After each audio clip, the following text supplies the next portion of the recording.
Nous sommes aujourd'hui devant le gymnase Barnéou du 7e arrondissement de Lyon pour vous faire découvrir un sport technique et cardio, la savate boxe française. Il ne s'agit pas seulement d'un sport de combat, mais dans cette association, à Cargo, l'inclusion est une priorité. Coups de poing et coups de pied savamment placés, les sportifs et sportives s'entraînent à la savate boxe française. La section boxe de l'association Cargo favorise une pratique sportive sûre pour les personnes LGBT+. C'est pourquoi Kenny est référente inclusion. Faire de la boxe à cargo, c'est être dans un milieu plus sécure pour les personnes queer, pour les personnes trans, pour les femmes qui n'ont pas envie de boxer avec des amis verbourins.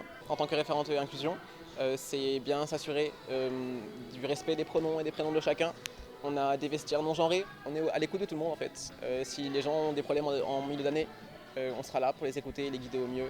Ici, pas de chaos, mais que de la technique. Sous les conseils de la coach, les adhérentes, comme Laura, se donnent à 100%. J'ai senti vraiment une différence en entrant ici que j'aurais pas identifiée si j'avais pas essayé ce genre de club où on est vraiment dans l'inclusion. Et je me suis sentie, mais en fait on est vachement bien.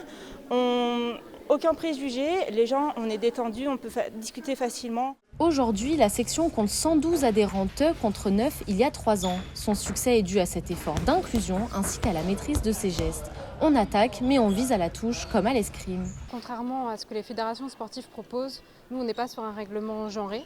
Donc on a des compétitions qui sont pour les personnes trans, non-binaires, qui vont être beaucoup plus accessibles. En boxe, en fait, théoriquement, il y a des catégories de genre, donc hommes, femmes, et puis ensuite des catégories de poids, de taille. Et nous, on va faire que des catégories de poids. Rendez-vous en juillet aux Eurogames.